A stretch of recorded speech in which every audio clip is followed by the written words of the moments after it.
Hello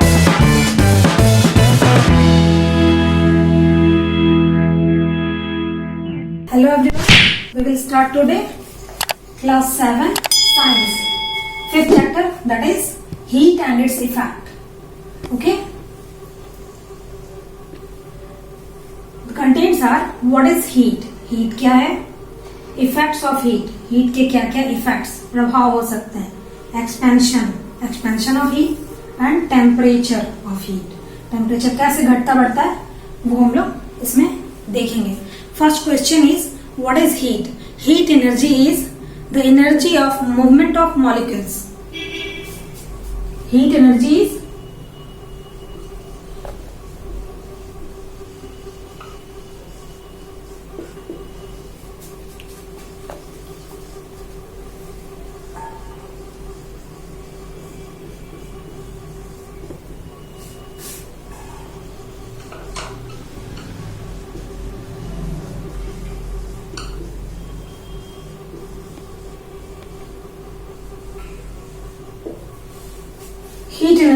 the energy of movement of molecules. Okay? अब हम लोग ये जानेंगे कि हीट पैदा कैसे होती है, हीट बनती कैसे है. जब ठंड बहुत लगती है तो हम लोग ठंड के दिनों में क्या करते हैं, अपने पाम को आपस में रगड़ते हैं, है ना. उससे क्या बनता है, उससे हीट बनता है और हम लोगों को गरम गरम फील होता है. ठीक है, तो उससे क्या होता है, मैकेनिकल एनर्जी जो होती है वो किस में चेंज होती है, हीट एनर्जी में. ठीक है, फिर हम लोग कोई फ्यूल को जलाते हैं, फ्यूल जलाने से क्या होता है, उसके अंदर जो केमिकल एनर्जी होती है वो हीट एनर्जी में चेंज होती है. फिर जैसे हम लोग कार चलाते हैं पेट्रोल से, तो पेट्रोल की जो एनर्जी होती है वो किस में चेंज होती है, मैकेनिकल एनर्जी में, तभी वो मशीन चलता है.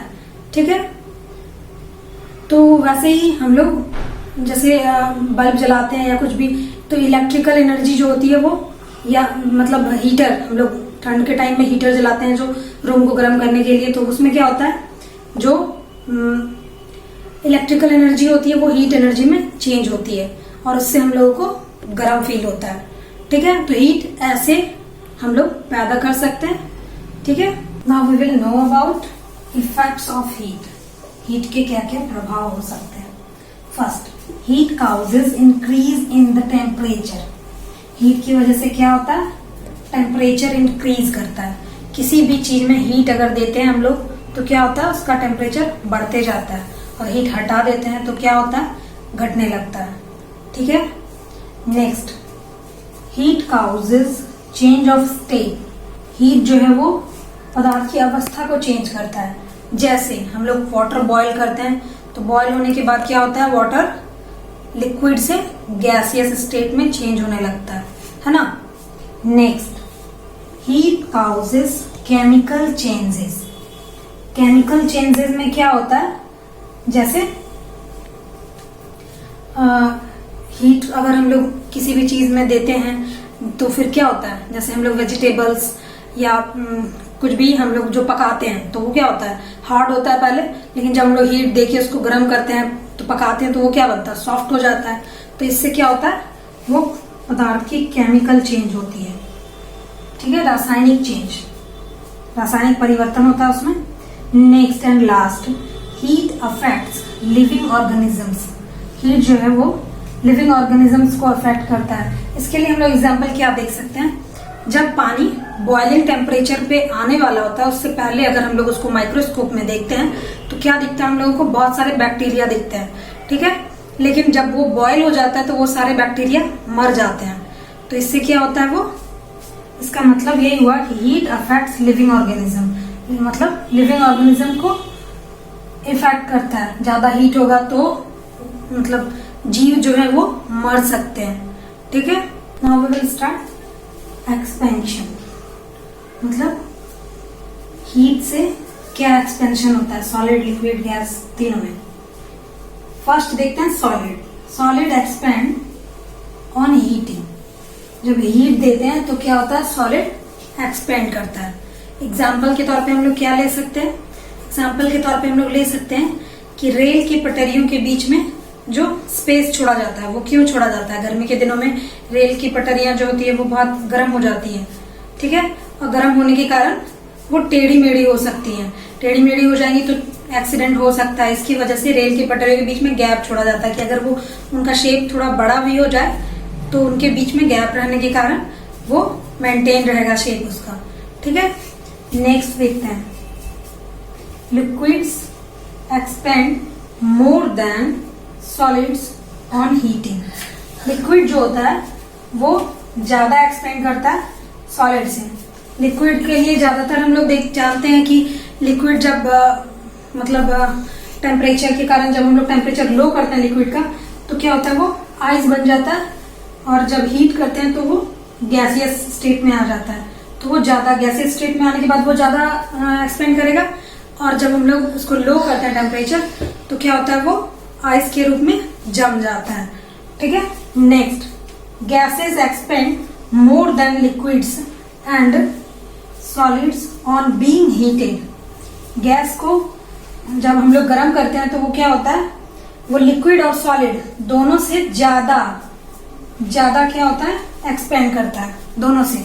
मतलब गैसियस स्टेट में सबसे ज्यादा एक्सपेंडेशन होता है हीट देने के बाद, सबसे ज्यादा फैलता है क्योंकि उनके जो मॉलिक्यूल्स होते हैं वो बहुत दूर दूर होते हैं, इसलिए वो जल्दी जल्दी हीट होके बहुत तेज फास्ट एक्शन करने लगता है, ठीक है। Now we will know about temperature. Okay, what is temperature? The measuring of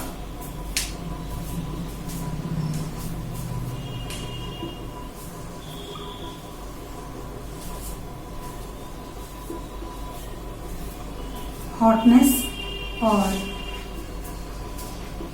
coldness of a body. Means to say the measuring of hotness or coldness of a body. Means to say कि अगर हम लोग temperature बढ़ाते हैं तो क्या करेंगे, क्या होगा, हॉटनेस, और टेम्परेचर कम करते हैं तो कोल्डनेस। इसका मतलब यही हुआ, ठीक है। अब टेम्परेचर में दो चीज आता है, एक degree Fahrenheit and degree Celsius.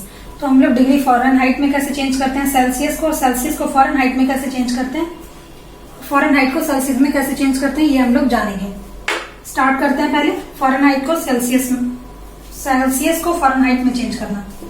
Fahrenheit is equal to what, इसमें सेल्सियस दिया हुआ है 10 डिग्री, ठीक है। फ़ारेनहाइट बताना है हमको। फ़ारेनहाइट बताने के लिए एक जो फॉर्मूला है वो फिक्स है, 9/5 multiplied by C plus 32। Okay, इसको हम लोग क्या करेंगे, 9/5 C के जगह पे हम लोग करेंगे 10 डिग्री और प्लस करेंगे 32।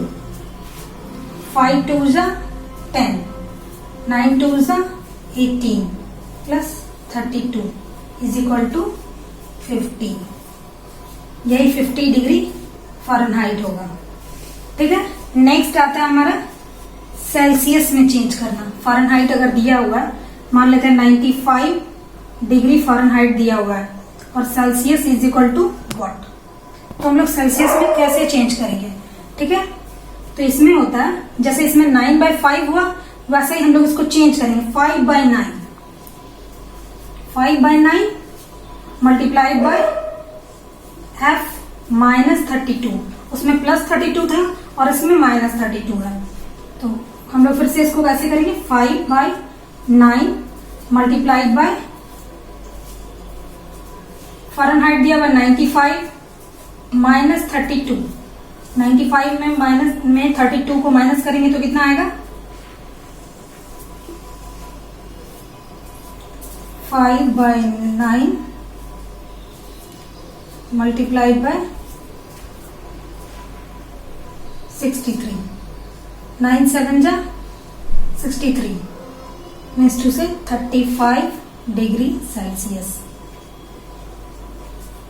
क्लियर?